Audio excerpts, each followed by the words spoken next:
안녕하세요. 오늘은 열왕기하 5장에 등장하는 나만 장군 얘기를 하려고 합니다. 엘리야가 가졌던 그런 이제 높은 신앙의 수준에 제자인 엘리사가 이제 오르게 되죠. 그 과정을 보면 우리가 신앙생활을 어떻게 해야 되고 어떻게까지 성장할 수 있나를 잘 보여주고 있습니다. 뭐 엘리사 같은 경우를 보면 이제 평범한 농부였죠. 그러다가 스승 엘리야의 부름을 받고 농사짓고 저녁 때 집으로 귀가하다가 이제 즉시 따르게 됩니다.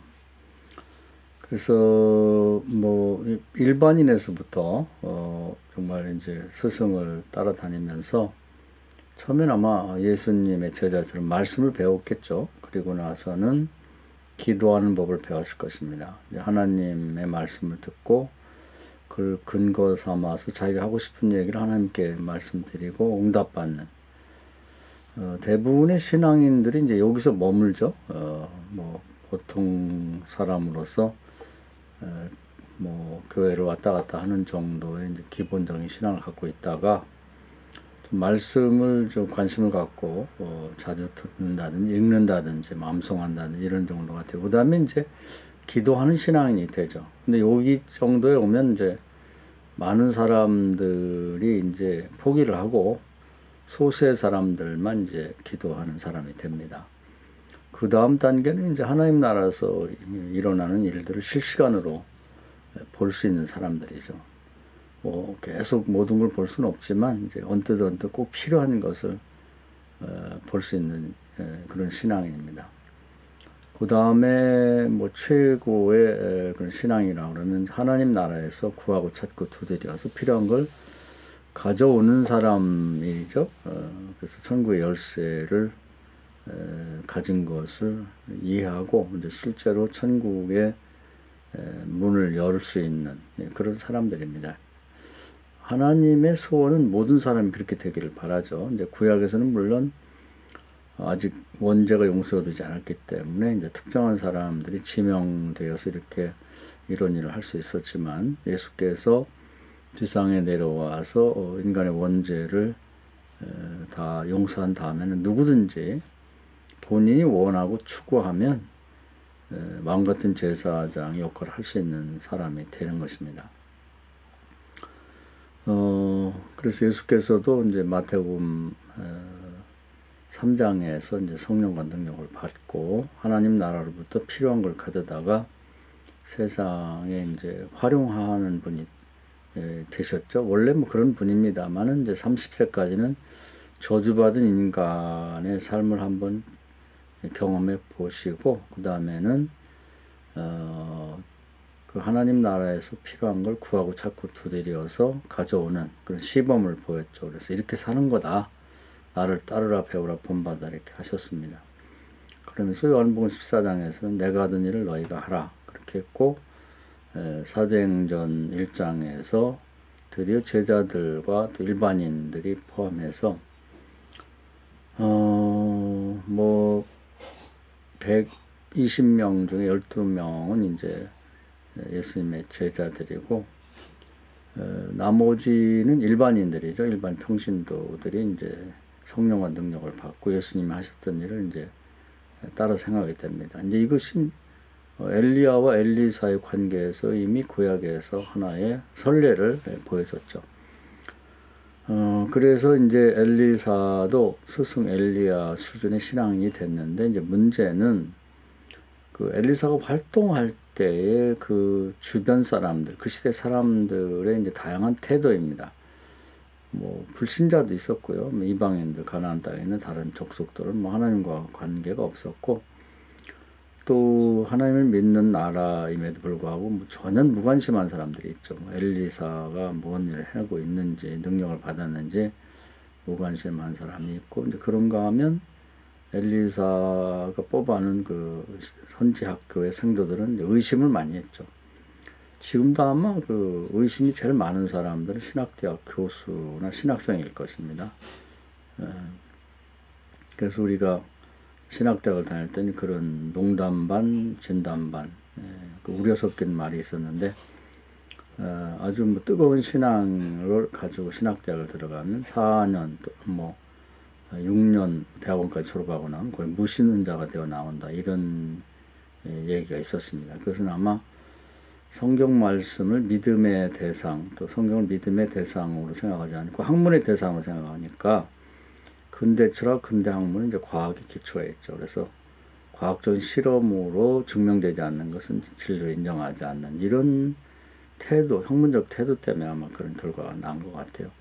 근데 뭐 꼭 그것뿐 아니라 엘리사 시대 신학생도 그런 경향을 갖고 있었죠. 근데 그걸 극복하고 이제 지식의 차원에서 신앙의 차원으로 이제 전환이 되었는데 되게 그걸 잘 못하는 경우가 참 많습니다. 그런가 하면 또 일부 사람들은 이제 하나님이 하신 일이나 그 선지자가 하는 일에 대해서 조롱하는 사람들이 있었죠. 그런 사람들이 이제 뭐 40여 명이 이제 앞장서서 그런 일을 하다가 이제 죽임을 당하기도 했는데요. 그런 것은 하나님이 이제 선례를 보여줍니다. 그렇게 하지 말라는 얘기죠. 근데 다행스럽게도 엘리사가 능력받은 것, 즉 하나님 나라에서 능력을 가져와서 사용할 줄 아는 그런 신앙이 가졌다는 걸 알고 그에 도움을 받는 사람들이 이제 쭉 있었습니다. 근데 하나님은 본래 바라기는 뭐 엘리사처럼 되기를 바라면서 그렇게 되지 못하면 하나님 나라에서 능력을 가져오는 것을 좀 활용해 살아라, 이런 권면을 하고 계신 거죠. 그래서 이제 이런 성경을 기록에 남겼고 이제 우리들로 하여금 읽고 은혜 받게 만드는 겁니다. 뭐 예수님 오셨을 때 마찬가지죠. 예수님 주변에는 무관심한 사람도 있었고 또 비난한 사람들, 의심하고 그런 사람, 조롱한 사람도 있었고 심지어 예수를 죽이려고 달라드는 사람들도 있었습니다. 그런가 하면 나도 예수처럼 돼야겠다를 사도에 지원하는 사람이 있고요. 또 그렇게는 못 되더라도 예수님의 좀 은혜를 입고 싶다. 그래서 하나님 나라로부터 필요한 걸 가져다가 자기가 좀 도움을 받고 싶다, 구원받고 싶다, 이런 사람들이 있었습니다. 시대는 변화도 똑같은 것 같습니다. 엘리사가 활동할 때 이제 바람직한 사람들은 엘리사를 통해서 하나님 나라에서 필요한 걸 구하고 찾고 두드려서 가져다가 활용하고 은혜 받은 사람, 구원받은 사람들이 있죠. 뭐 예를 들면 물이 쓴 물인데 기도해서 하나님 나라로부터 능력을 가져와서 단물로 바꾸는, 그 물의 근원을 변화시키는 이제 그런 동네 사람이 있었고요. 또 그런가 하면 아기를 못 낳은 수냄 여인은 엘리사의 도움받아서 아기를 갖게 되죠. 또 생도의 부인은 빚을 많이 졌는데 어쨌든 가지고 있는 그 기름병을 통해서 하나님 능력을 가져옴으로써 많은 기름이 거기서 나왔고 그걸 가지고 빚도 갚고 이제 그걸 미천 삼아서 장사도 해서 아들을 둘을 키워 나갈 수 있는 그런 기회도 잡았죠. 하나님은 이제 그런 사람이 되라는 얘기죠. 뭐 하나님이 뭐 설명하지 않지만 그런 이야기를 성경에 기록하고 뭐 설교를 통해서 계속 반복해서 들려주는 이유는 너희들도 그렇게 살아라는 뜻입니다. 그런데 이제 오늘 얘기는 그 이스라엘이 아니고 이스라엘 옆에 있는 아람 나라의 그 군대 장관 나만에 관한 이야기입니다. 이스라엘 나라에 엘리사가 있는데도 불구하고 엘리사의 도움을 받는 사람은 지극히 적었는데 이웃 나라인 아람에서 이 나만이라는 장군이 문둥병에 걸렸습니다. 그 병이 문둥병이긴 한데 사실은 뭐 아담의 원죄 이후에 태어난 사람들은 대부분이 뭐 남에게 밝히진 않아서 그렇지 이제 한계상 사람이 힘으로 안 되는 일들을 이제 되게 갖고 있습니다. 그래서 뭐 하나님께서도 힘으로 능으로 안 되는 일이 있다. 그런 것은 하나님의 신의 도움을 받아야 된다. 이런 말씀을 스가랴서 하셨는데 그런 것이죠. 그래서 나만도 뭐 그 나라에서 뭐 그 왕을 제하고 이제 최고의 그런 권력자가 되니까 명예도 권세도 지위도 다 있었는데 그런 거 해결할 수 없는 이제 문둥병에 딱 걸렸죠. 그런데 이제 이 대목에서 우리가 꼭 생각할 건 뭐냐면, 믿는 자나 안 믿는 자에게는 공평하게 하나님께서 항상 시험 당할 쯤에 피할 길을 여시 감당치 못하는 시험은 허락지 않는다고 하는 원칙이 적용된다는 것입니다. 그러니까 나만에게도 이제 뭐 구원받을 수 있는 메시지를 누군가 전해주는 기회를 한 번 이상은 주신다는 걸 알 수가 있습니다. 나만도 뭐 자기 자국에서 그 병을 치료해 보려고 뭐 백방으로 노력을 했겠죠. 그런데 결국은 치료 받지 못하고 낙심병에 있었는데, 그때 마침 그 집에 그 여주인, 나만 장군의 부인을 이렇게 시종드는 노예 소녀가 있었습니다. 아마 전쟁 때 잡혀온 것 같아요. 그 집에서 따지면 나이도 어리고 또 노예니까 가장 연약한 자이죠. 근데 이 아이를 통해서 하나님이 구원받을 수 있는 메시지를 전해줍니다. 근데 그걸 딱 잡았다는 거죠. 그러니까 하나님의 음성은 무슨 천둥보 또 지진 치듯이 그렇게 크게 말씀하는 게 아니고, 엘리야도 그 시내산 굴로 도망쳤을 때 하나님 말씀하시는데, 뭐 천둥이나 번개나 무슨 지진이나 뭐 이런 큰 소리로 말씀한 게 아니라 세미한 음성으로 말씀해 주셨다. 믿음 있는 자만이 들을 수 있는 것이죠. 이 나만의 집에서도 이 소녀가 신분도 그렇고 나이도 그렇고 가장 어린 소녀인데, 이 아이의 얘기가 세미한 음성이죠. 구원받을 수 있는 자는 그 음성을 듣게 됩니다.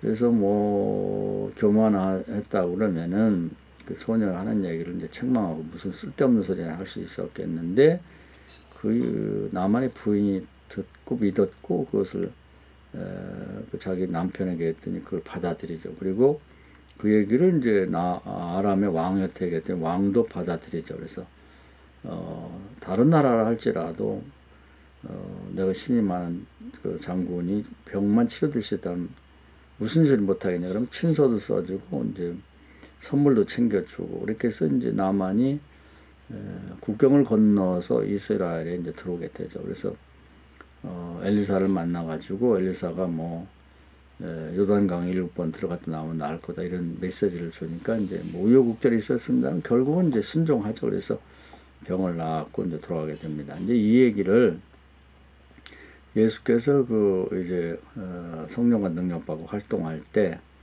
그 누가복음 4장에서 설교를 하십니다. 그러면서 안타까운 얘기를 하시는 거죠. 남한 시대에 뭐 이스라엘 나라에 많은 문둥병이 있었는데 그 사람들은 믿음이 없고 정말 그 엘리사가 능력을 받아서 하나님 나라로부터 필요한 능력을 가져다가 사용할 수 있는 그런 사람이었는데 그 사람 알아보지 못하고 무시하고 멸시했고, 그 나오죠. 조롱하고 뭐 의심하고. 그런데 비해서 비록 국경을 건너 다른 나라 사람들, 그 중에 이제 나만이 그 얘기를 듣고 와서 구원받고 치료받았다 이런 얘기를 하면서, 내가 하나님의 능력을 가져와서 세상을 구원하고 사람들을 치료할 수 있는 사람에 불구하고 내 얘기를 듣지 않고 내가 바로 옆에 있는데도 치료받지 못하고 구원받지 못한 사람이 참 많다, 이거 안타깝다 이런 말씀을 하시는 걸 볼 수가 있습니다. 자, 우리가 이제 뭐 지나온 과거는 어떻게 살았는지를 한번 반성해 볼 필요가 있습니다. 요즘에 이제 특히 뭐 특별히 신경 쓰지 않고 살아도 교회가 잘 되고 교인들이 잘 되던 때가 있었습니다. 그런 때는 뭐 정신없이 살다 보니까 이제 과거를 되돌아보지 않았는데, 지금은 이제 상당히 교인들의 생활이 어렵고 교회가 어려운 때가 됐습니다. 이런 때는 한번 잠깐 멈춰서서 과거를 돌아보면서 교인들은 아니면 교회는 무엇을 추구하며 살았는가, 나의 신앙의 수준은 어떤 부류에 속하는 걸 한번 되짚어 볼 필요가 있습니다.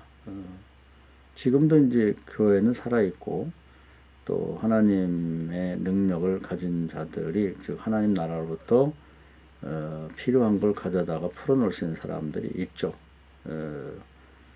그런데 나의 신앙적 태도는 어디에 있는가? 무관심한가?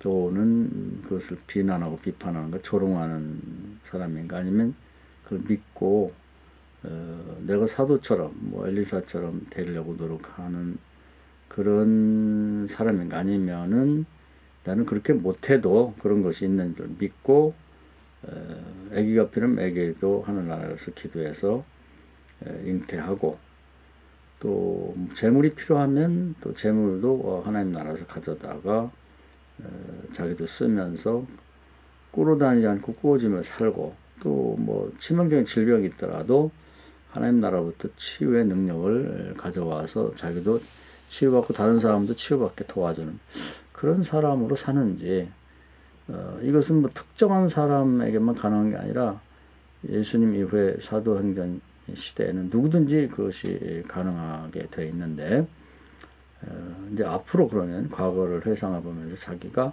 살아온 과거가 어떤 것인지를 정확히 한번 되짚어보고 앞으로 어떻게 살 건가를 결단해야 될 것 같습니다. 특히 이 코로나 이후의 시대는 이제 이런 결단이 더욱 필요하고 요구되는 시대가 아닌가 생각됩니다. 이 말씀 은혜 되기를 바랍니다. 감사합니다.